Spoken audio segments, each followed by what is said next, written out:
Hey, Steve. How are you? Glad you're so excited to see me today. Alrighty. Good afternoon, everybody, and happy Monday. Let's get to it, and we'll begin with a few scheduling announcements today.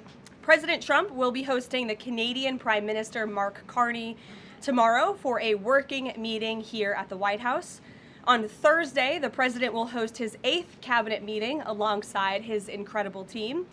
Also on Thursday afternoon, President Trump will host the president of Finland, Alexander Stubb, for a working meeting here at the White House.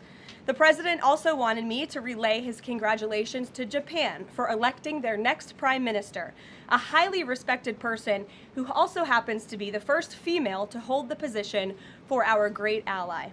While President Trump continues to negotiate peace deals, meets with world leaders, and celebrates the 250th birthday of our United States Navy, as you saw he and the First Lady do just yesterday, Democrats, unfortunately, are continuing to play political games. And we are now in day 6 of the Democrat federal government shutdown. Millions of American federal workers are under enormous financial stress as a result, wondering how they will pay their bills and take care of their families. If the Democrats do not vote to open the government tonight, federal workers will not receive their next full paycheck. Additionally, the special supplemental nutrition program for women, infants, and children will run out of federal money very soon. This program provides vouchers to buy infant formula, fresh fruits and vegetables, and other healthy foods for low-income families.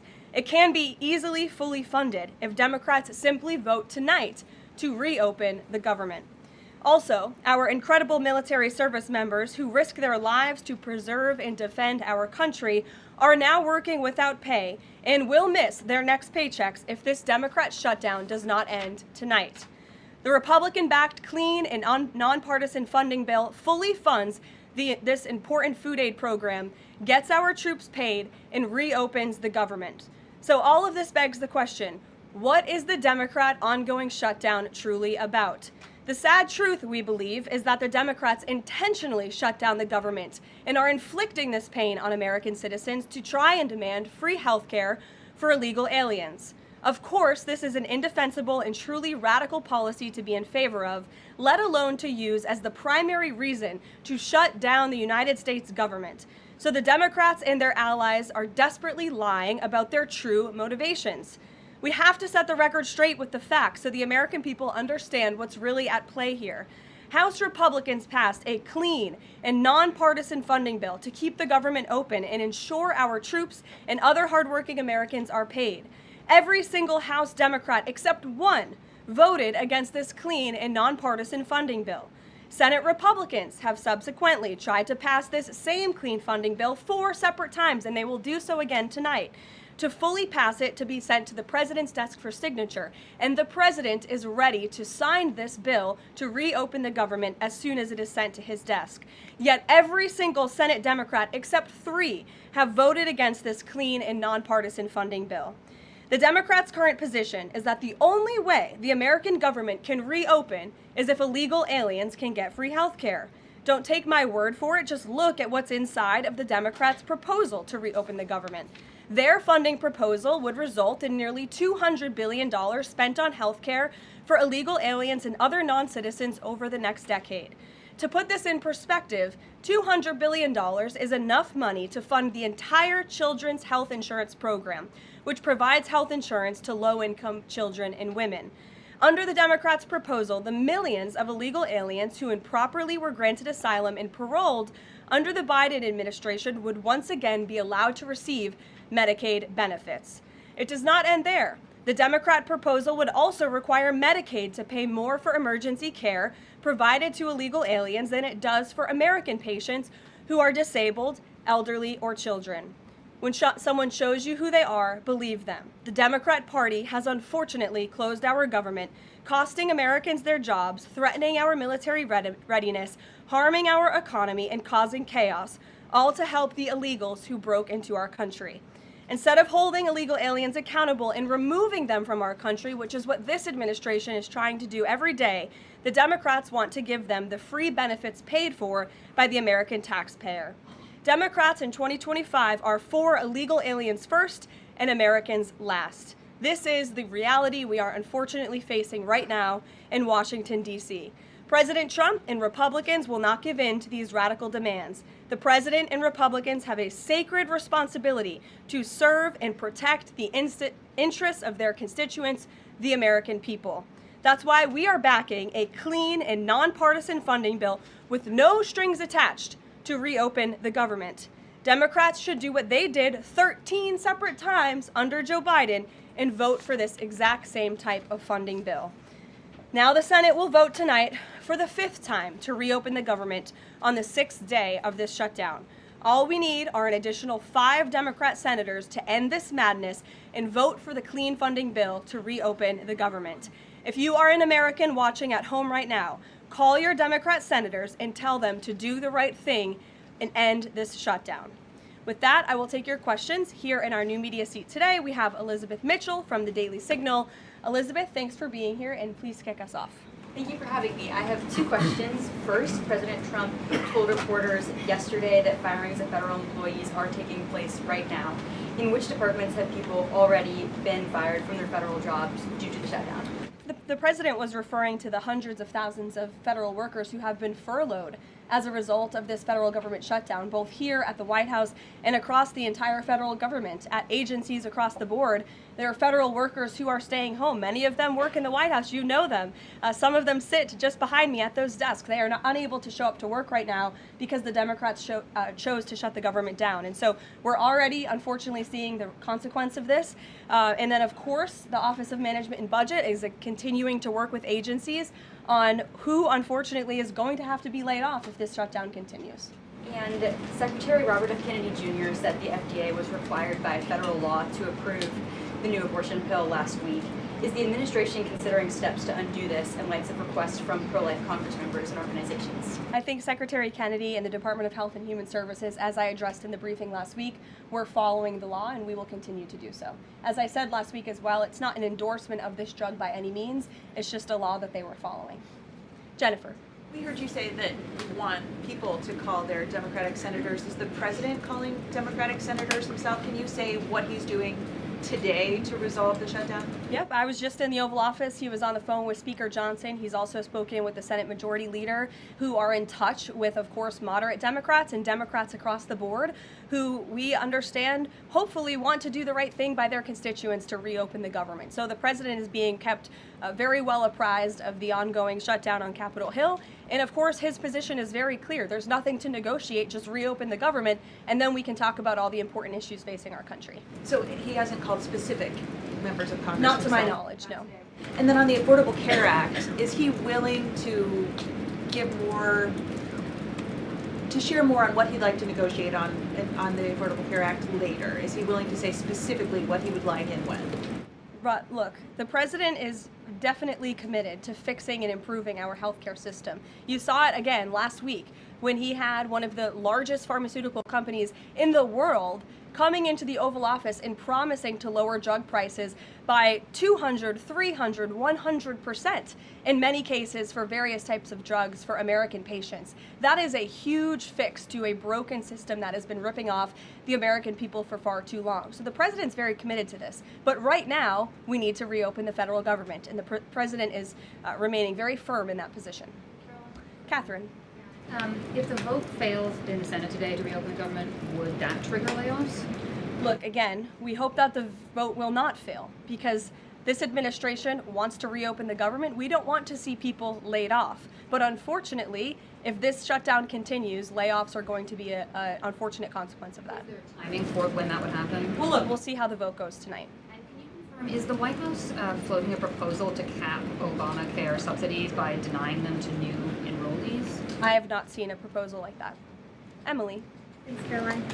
The president said yesterday he was considering a phase 2 approach to Venezuela.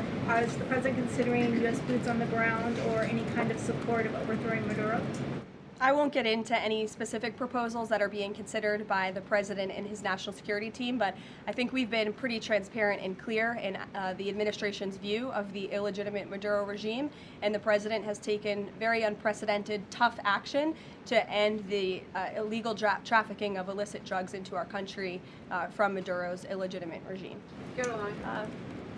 Danny, go ahead. Thanks, Caroline. The French government has collapsed again for the fourth time in a year. And I was just wondering if there's any concern in the White House about the kind of ongoing political crisis there. Any thought about whether the President Trump's good friend, President Macron, should either call elections or even resign over that? Well, I can tell you the White House and the National Security Council are very much aware of this situation, but I think it would be imprudent of me to weigh in on French internal politics from the podium, so I will reserve comment on that. Behind you, yes. What is President Trump's expectations for talks today and I guess this week in Egypt? And is there a new timeline that the president is giving all sides to reach an agreement? Yes, there are technical talks happening right now in Egypt amongst Special Envoy Witkoff and Mr. Kushner, as well as their respective parties from all sides. What we saw take place on Friday, and I have not commented on that from the podium yet, is truly remarkable.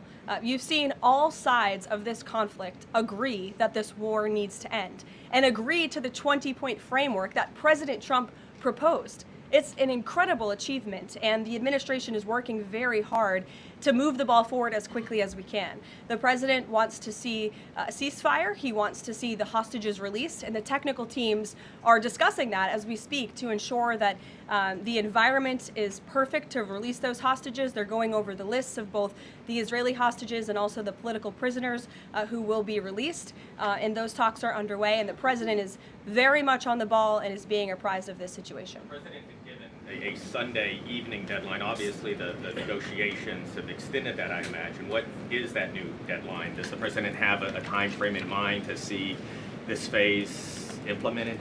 Well, the Sunday evening deadline was to hear back from Hamas on the proposal one way or another. And of course, on Friday, Hamas put out a very clear statement in the president's view that they accept the president's framework, and that's why those technical talks are now underway. But again, we want to move very quickly on this, and the president wants to see the hostages released as soon as possible. Steve. How long do you expect those technical talks to last, Caroline? I don't want to draw a red line up here, Steve. Of course, it's very important, as I just mentioned, that we get this done quickly. That's how the president's team feels, so we can get some momentum, get the hostages out, and then move to the next part of this, which is really ensuring that we can create a lasting and durable peace in Gaza and ensure that Gaza is a place that no longer threatens the security of Israel or the United States. What do you expect to be on the agenda for the president's meeting with the Prime Minister of Canada tomorrow? I'm sure trade will be a topic of discussion tomorrow and all of the other issues that are facing both Canada and the United States. I know the president looks forward to having that discussion with Carney in the Oval Office. Caitlin.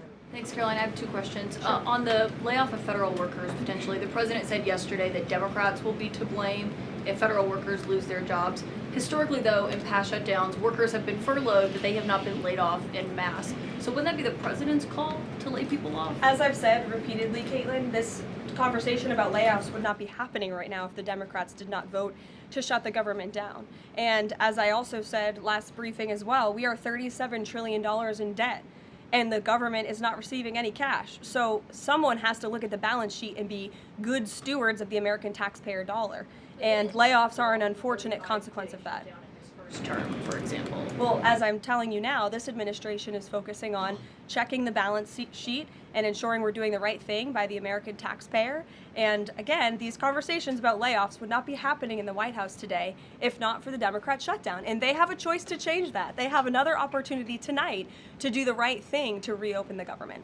Joey. Judge over the weekend. Sorry, my second question. A federal judge over the weekend that the president had appointed to the bench in his first term in office basically argued that he could not deploy other states' National Guards to Portland. Basically said that it was untethered, his argument, to what is actually happening on the ground.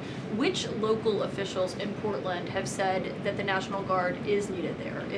With all due respect to that judge, I think her opinion is untethered in reality and in the law. The president is using his authority as Commander-in-Chief, U.S. Code 12406, which clearly states that the president has the right to call up the National Guard in cases where he deems it's appropriate. And if you look at what has happened in Portland, Oregon, for more than 100 nights, I was talking to our law enforcement team about it this morning, for more than 100 days, night after night after night, the ICE facility has been really under siege by these anarchists outside. They have been disrespecting law enforcement. They've been inciting violence. We saw, again, a guillotine rolled out in front of this federal building. And so the president wants to ensure that our federal buildings and our assets are protected. And that's exactly what he's trying to do. And ultimately, in the case in Los Angeles, that judge ruled in the Ninth Circuit, that panel of judges ruled that those troops could remain and that the president was well within his authority to do so. So we are appealing that decision. As you know, we expect a hearing on it pretty quickly, and we're very confident in the president's legal authority to do this, and we're very confident we will win on the merits of the law. But no local officials that you can point to that have said we need the National Guard? Because I spoke to the police chief of Portland last week. He said that the president's claims just don't match up with what's happening on the ground. I would encourage you as a reporter to go on the ground and to take a look at it for yourself, because there's been many members of the press, not press in this room, but independent journalists, some of whom we'll be inviting to the White House very soon to share their stories, because they have been in the middle of these riots and they have witnessed the anarchy that is taking place night after night. It's on video. You should play it on your show. You have a great opportunity on prime time on CNN to show your audience. Yeah, but you're probably talking to partisan Democrat officials who are opposed to everything this president does. You should also ask the people who live in Portland. We've actually heard from many members of the community who have said that this is complete civil disobedience. It's a mess. It's been loud. It's been troubling for neighbors in the community who are just trying to live peacefully. And these people are not there to peacefully protest. They are there to cause mayhem and havoc. Yeah, Caroline. Stephen, go ahead. Thank you, Caroline. Two questions. First, do you have a reaction to reports that thousands of Cuban troops are deployed alongside Russia fighting in Ukraine? And on a very different matter, the president last week floated in an interview with our colleague Daniel from One America a rebate for tariffs of up to $2,000 per person. Is that plan contingent on the Supreme Court's upcoming ruling on the legality of the tariffs? And is the White House preparing for legislation to make that happen? Sure. On the first point, I have not seen that report, Stephen, but I'll check in with our national security team after this and we'll get you an update. To your second point about the tariff rebates, I think it's an idea that the president has discussed and floated with his team of advisors, but no decision has been firmly made at this point in time. Why don't we go to the back? Owen. Good afternoon. Good afternoon. A few days ago, President Trump demanded Jay Jones of Virginia get out of the race for condoning political violence in a text message against a Republican politician a few years ago. He hasn't left the race. He hasn't dropped out. What's the president's reaction? Well, as you know, I'm not at liberty to discuss political races from the podium. I think the president himself made his position very clear, and I think anyone could agree the messages that were sent by this Democrat nominee for Attorney General in Virginia are really shocking, alarming, and completely unacceptable. He was threatening to kill his opponent and his opponent's children, and that type of rhetoric has zero place in our country, and the president was absolutely right to condemn that. One more, please. Sure, go ahead. Thank you. The Democrats have questioned and scrutinized the president's comments about using potentially the military, American cities, as training grounds for the military. And when you look at Portland, Chicago, local and state officials say that their local law enforcement is able to handle the situations, these protests on the ground. The president says that Portland is burning, using that as justification for the National Guard in Portland. But when you look here in Washington, D.C., the president just last week said it is now a completely safe city, and there are still National Guard members on the streets that are not involved in ICE activities. Can you provide the justification for the White House here in Washington, D.C., why the National Guard members continue to be out on the streets? Because Washington, D.C. has invited the National Guard here. Why? Because the mayor is doing the right thing, unlike mayors in other cities like Portland, as Caitlin and others have pointed out, who refuse to see that there are positive results from when local law enforcement works with federal law enforcement to do the right thing on behalf of their citizens. And Washington, D.C. is no doubt a safer city right now today than it was a few months ago when President Trump started this initiative to make D.C. safe again. And the National Guard is still here because the president and the mayor agree that it's a good thing for the city. Just like you're seeing in Memphis, for instance. We'll have National Guard deployed to Memphis. We have federal agents who are on the ground working with state and local law enforcement. The state police in Tennessee are part of this effort. The local metropolitan police in Memphis are part of this effort. State and local law enforcement and federal law enforcement should be working together. And it's a shame that we see in some cities across the country that their mayors are just simply refusing to cooperate because they don't like Donald Trump. And that's what this boils down to. And I don't think any American would disagree that Chicago needs more law enforcement reinforcements, that they need more resources. Look at this headline from over the weekend. At least 30 people shot during the weekend in Democrat-run Chicago. 5 of them were killed in one weekend. This is completely unacceptable, and the president wants to make American cities safer, and he's willing to work with anyone to do it. If the courts allow you to ultimately send in the National Guard into Chicago and Portland, do Democrats not have reason to be concerned that there are long-term plans by this administration to keep U.S. military or the National Guard in American cities, like what we are seeing here in Washington? Why should they be concerned about the federal government offering help to make their cities a safer place? They should be concerned about this. They should be concerned about the fact that people in their cities right now are being gunned down every single night. And the president, all he's trying to do is fix it. And there has been a complete smear campaign by the Democrats and the media, quite frankly. I was reading Political Playbook this morning, one of the most inside the Beltway newsletters you can find. And you guys are framing this like the president wants to take over the American cities with the military. The president wants to help these local leaders who have been completely ineffective in securing their own cities. And we have already seen there's a positive formula for that. Look at Washington, D.C. The murder rate has declined significantly. Our streets are safer. People who live here feel safer. All of you in this room, I know you do, you just won't admit it. And it's a proven system that works, and the president wants to make America's cities safe again. And I don't think there's anything wrong with that. Michael. Thank you, Caroline. 2 questions, if I may. Because the mayor wants them. Michael. These talks in Egypt, if Hamas does agree to relinquish power and give it up, cede power to this transitional technocratic government, if that does happen, would the Trump administration then recognize a Palestinian state? Look, I don't want to get ahead of the technical talks right now, Michael. They're extremely sensitive.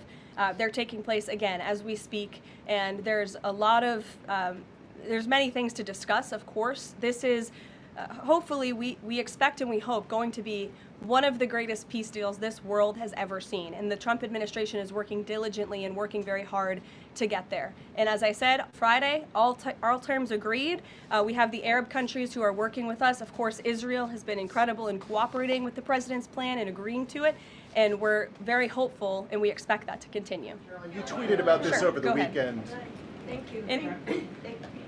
I was going to you in the blue shirt and tie. Oh, thank you, yes, Caroline. You're welcome. The Daily Mail. Today, the Supreme Court declined to hear Ghislaine Maxwell's appeal. Will Trump rule out granting her clemency? Is that something the White House is considering? It's not something I've heard discussed, and we don't comment on clemency requests that may or may not have been made, but I'm certainly not tracking that one at this point in time. Caroline. Jordan, go ahead. Thank you, Caroline. So we're talking about these radical groups in Portland and Chicago. I know the president has spoken about potentially going after George Soros with RICO charges and for funding all of this violence. Has there been any update on that? And also, is the administration looking into the other nonprofits, maybe taking away their 501c3 status for funding this violence? And then I have one more question. Sure. The financial backing of these groups, particularly Antifa, is certainly something the administration is looking into aggressively. And the federal government has never really been mobilized or tasked with doing that. So we're kind of kickstarting that into gear. The FBI is working on it alongside the White House's Homeland Security Task Force. We have our intelligence community looking into this as well. And even the Secretary of Treasury is involved with these matters since they are financial in nature. And we will continue to get to the bottom of who is funding these organizations in this organized anarchy against our country and our government. It's a question the American people have been begging the answer for many years, and we're committed to uncovering it. And when we do, I'm sure you'll be one of the first people to know. Separately, Caroline. Thank you. So Gaza, under the president's plan, is going to be governed by a transitional governance of a technocratic, apolitical Palestinian committee made up of qualified Palestinians and international experts. Now, given how radicalized the Palestinian population is in Gaza and in the West Bank, can you offer some insight or guidance into who are some of these Palestinians that are going to be considered for leadership roles in Gaza, and where you're going to be finding them, and do you have any names? We're not quite there yet, Jonathan. The president believes peace is possible in Gaza, and that's why he presented this detailed and comprehensive plan. The first step of that is securing a ceasefire and releasing the hostages, and then those conversations about ensuring a durable and lasting peace can continue. But what do you need to have peace in a region like Gaza that's been war-torn for far too long? You need security guarantees and you need good governance. And so those will be two of the priorities that this administration is focused on. If I may, the president has said he wants the government to reopen this week in a deal. What's going to happen by the end of the week if there's no deal? What's the White House prepared to do? With no deal with what? To reopen the government. Look, as I said, unfortunately, there's going to be a lot of pain inflicted. There already is on the American public, on our troops who are not being paid, again, on women and young children who depend on critical food assistance. We hate to see this. And in fact, the Office of Management and Budget is trying to do everything they can to find funds to get out the door for these vulnerable populations in our country. Again, we shouldn't be having to do that. The Democrats have a chance to change course tonight. I believe the vote's taking place at 6:30, and we urge Democrat senators to vote to reopen the government and to do the right thing. Thanks, guys.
Ladies and gentlemen, please welcome the First Lady of the United States, Melania.